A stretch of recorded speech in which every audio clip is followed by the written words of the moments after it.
Assalamualaikum warahmatullahi wabarakatuh. Perkenalkan, nama saya Siti Julfasariah, Fakultas Sekolah Tinggi Ilmu Ekonomi IPJ Jakarta, kelas S1172, mata kuliah Ekonomi Internasional, dosen Dr. Suyanto, SE MMMAK. Di sini saya akan mempresentasikan tentang KTT ASEAN ke-36.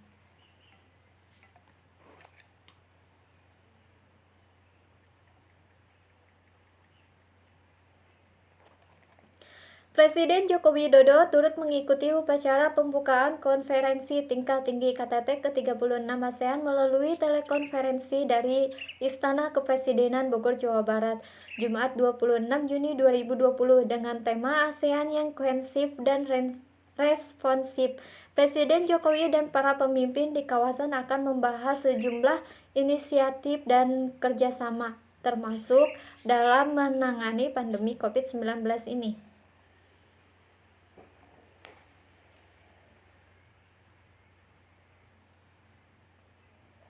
KTT ASEAN ke-36.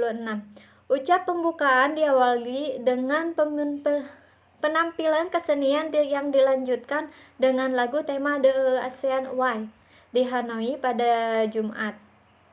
Setelah itu, Perdana Menteri Vietnam Nguyen Xuan Phuc selaku ketua dan tuan rumah KTT ke-36 dalam sambutannya, Perdana Menteri Vietnam mengatakan bahwa untuk pertama kalinya dalam lebih dari setengah abad, KTT ASEAN diadakan secara virtual. Menurutnya, pandemi COVID-19 juga telah mengubah cara kita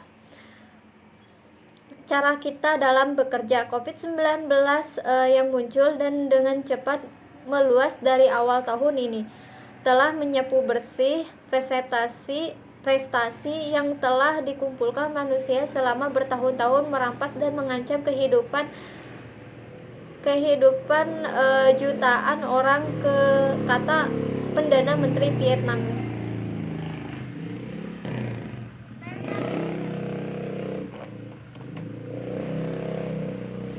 Dia memuji semangat solidaritas dan koordinasi di antara negara-negara dan tindakan cepat yang mereka ambil dalam memerangi penyakit.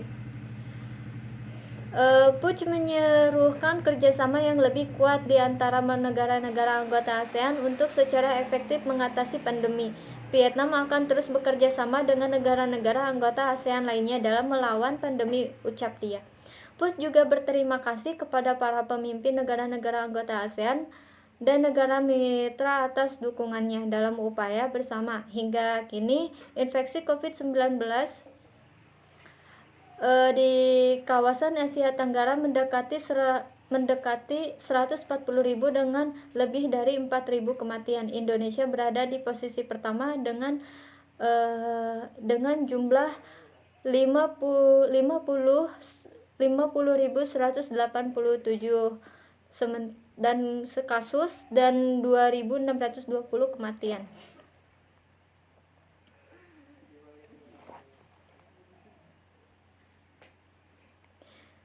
Sementara itu, Sekretaris Jenderal ASEAN Lim Jock Hai mengatakan bahwa terlepas dari pandemi COVID-19, menyelenggarakan KTT ke-36 ASEAN adalah demonstrasi nyata solidaritas dan kepemimpinan ASEAN yang diwujudkan dalam kerjasama regional yang konkret. Menurut solidaritas seperti itu sangat dibutuhkan dalam menanggapi pandemi ini. Kami mengharapkan upaya kolaboratif yang lebih besar dalam berbagai informasi dan pengetahuan, tidak hanya di bidang pengembangan medis, tetapi juga dalam kebijakan domestik terkait keamanan sosial dan kesehatan, mengingat dampak luas COVID-19 pada masyarakat, kata Lim Jock Hai.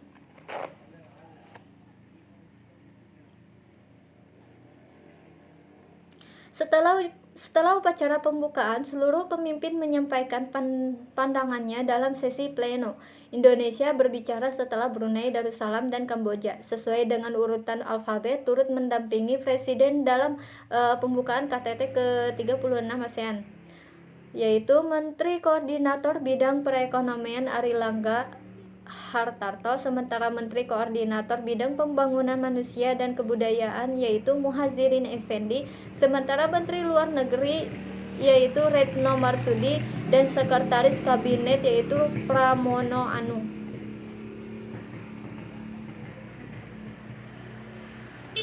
KTT ASEAN ke-36. Dalam kesempatan tersebut, Jokowi menyampaikan ada dua tantangan yang dihadapi negara-negara di dunia saat ini. Presiden dalam statement nasionalnya mengatakan dunia termasuk negara-negara di kawasan ASEAN saat ini sedang menghadapi dua tantangan besar, yaitu penanganan COVID-19 dan dampak sosial ekonominya. Kata Menteri Luar Negeri Retno Marsudi, hari ini kedua tantangan tersebut menurut Jokowi semakin berat melihat situasinya global yang saat ini sangat dinamis, sementara terlebih terdapat peningkatan persaingan antara negara-negara dan kekuatan besar-besarnya. Pesimis atas multilateralisme, trade rule-based order yang seakan banyak dilanggar. Dengan kondisi perubahan geopolitik seperti sekarang ini, Presiden Republik Indonesia menekankan pentingnya ASEAN dan menavigasi perubahan ini, ujar Retno. Meski begitu, Jokowi pun mengatakan ASEAN akan tetap mampu melewati masa sulitnya saat ini dan tantangan di masa depan, apalagi dalam 5 dekade terakhir ASEAN telah memiliki fondasi yang cukup kuat sebagai komunitas dan menghadapi berbagai perubahan yang ada.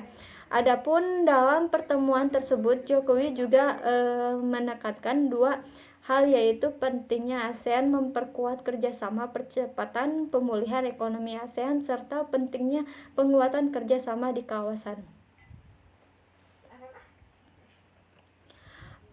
Terdapat salah satu 5 pesan Presiden Joko Widodo dalam KTT ASEAN di Tenggara pandemi COVID-19 ini, yaitu Jokowi juga mengungkapkan bahwa konektivitas adalah kunci sehingga penting untuk mendorong ASEAN Travel Corridor. Saya paham bahwa beberapa di antara kita termasuk Indonesia telah memulai pembicaraan secara bilateral baik dengan sesama negara ASEAN maupun dengan negara di luar ASEAN mengenai Travel Corridor, namun demikian sudah saatnya ASEAN sebagai satu komunitas memikirkan pengaturan ASEAN Travel Corridor, jelas Jokowi. Meski begitu, Jokowi mengingatkan agar Travel Corridor dilakukan dengan hati-hati, terukur, dan bertahap, dan juga meminta agar ada protokol kesehatan yang ketat, dimulai dengan esensial bisnis travel dengan menjalankan protokol kesehatan secara ketat. Ucapnya, dia menekankan pentingnya ASEAN Travel Corridor untuk percepatan pemulihan ekonomi. Bukan hanya itu, Travel Corridor juga penting untuk menunjukkan arti strategis komunitas ASEAN di kawasan dan di masa dunia. Ketika kita tugaskan para menteri untuk mulai membahas ASEAN Travel Corridor ini, ujar dia. Sekian dan terima kasih presentasi dari saya. Mohon maaf bila ada kekurangan, lebihnya semoga bermanfaat. Wassalamualaikum warahmatullahi wabarakatuh. Sampai jumpa dan salam sejahtera.